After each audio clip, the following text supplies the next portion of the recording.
Stay a while and listen, because it's League Unlock. Eric and Mark with you guys today, and we're rolling onwards to the edge for the LCK Power Rankings, moving on to that top 6, which, if you're talking LCS or LEC, that's all the playoff spots, but poor, unlucky number 6 in Korea don't get that honor.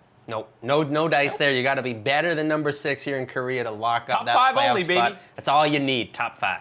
So coming in at number 6 is a team that's right outside of that playoff bubble and could potentially push over into that top 5. It's one of the most talked about teams heading into 2019 for the LCK. It's Damwon Gaming, fresh off their promotion tournament win. They pretty much clobbered anyone they matched up against. They destroyed the challenger scene, and people like Reckless were screaming against them at Worlds and already saying they're a world-class team. So the hype is very high on this squad, Mark. Oh, everyone is in on the hype here on Damwon Gaming. Everyone thought that, hey, you know what? That Griffin team, they were lots of fun, lots of, fresh energy here. Oh, let's take the 2019 version and let's make it Damwon Gaming here. And let me just say, pump the brakes there, buddy. This is not 2018 Griffin here, again here in 2019. This is Damwon Gaming, and they will be different. I don't think that you will reach the same heights that Griffin did this past year, but this is absolutely, don't get anything confused here. This is the team that you want to be watching because this is a young guy squad here coming through, and I think that they will find success here in the spring split, just not to the insane levels that people are expecting of young squads now due to Griffin's success. I don't think people understand how rare it is for a rookie team to come up into the LCK and completely dominate like Griffin did. That almost never happens. Maybe happened twice in the history of Korean League of Legends. So yeah, I expect Damwon to not be in that bottom 3, and potentially I could see them getting in that 5th spot or one of the final spots in the playoffs. I mean, this team isn't full rookies like Griffin was. You have a guy like Nuclear, yes.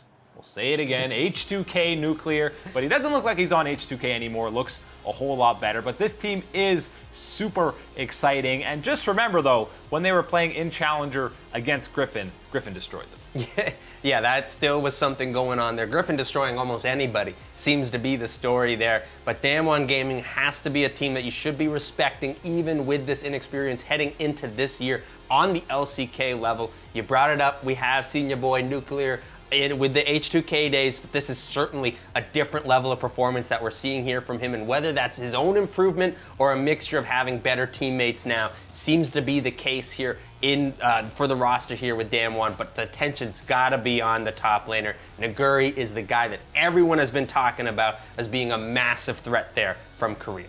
Yeah, and Damwon already beat SKT at Kespa Cup. Newly revamped SKT, so really, they should be number 1, right? Oh man, that hurts. That one hurts. But you do have to say, give the kids credit here. Massive upset in the Kespa Cup there against SKT. Of course, not so stellar Baron play there, leading towards that. But you have to definitely give them credit for the performance there and stepping up against that absolute monstrosity all-star lineup that SKT has put together there. I think that when you're looking towards this year and what Damwon Gaming should be able to possibly reach, that can be the type of heights that you can expect from this roster to provide that type of fight and things like that. But I think as teams like SKT towards the top tighten up, getting ready for the spring split to start, you might see that gap separate a little bit. And the main question mark for Damwon for me is obviously in that jungle spot, because who's going to get the majority of starts, Punch or Canyon? Canyon was getting most of the looks when it came to the Kespa Cup, and obviously they qualified through with Punch, but we know it's only a matter of time before the starting jungler reins are handed over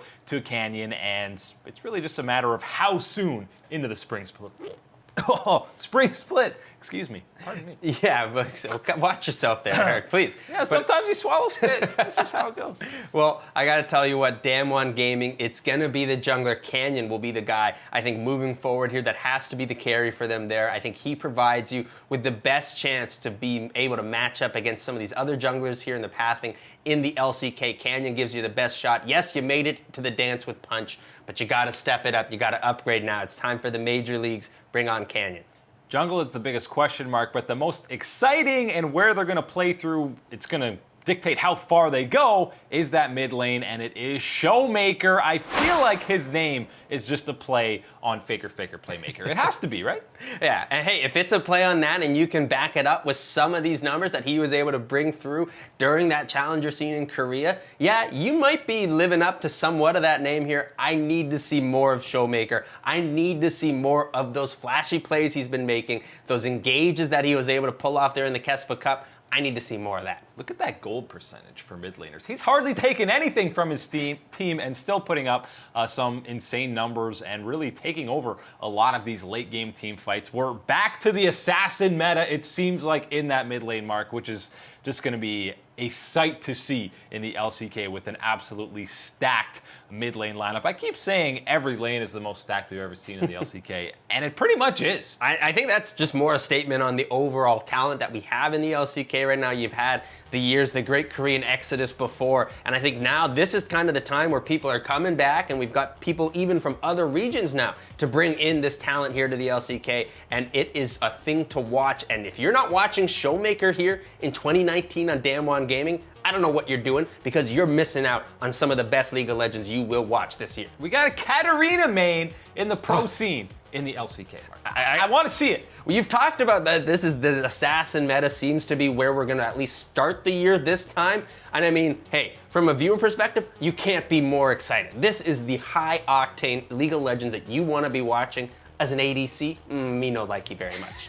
Yeah, I don't think anyone playing AD carry is gonna like the spring split, is my guess. But UCal, Chovy, and now Showmaker coming in, the youth talent pool in the mid lane, it is coming, and the old guard, guys like Faker, have got to be looking at. Yeah, and I think that this is important here for Damwon Gaming to have one of these stars in the mid lane. We know so much of this play in the LCK historically has revolved around this lane being a strong enough lane to help snowball, to help power through certain advantages here. And I think when you have Showmaker, you can step up to the levels. You got BDD, you got Faker, you got UCal. There's so many talented mid laners that you have to be able to contain, go up against, and I think the likes of Showmaker here has the talent to do so.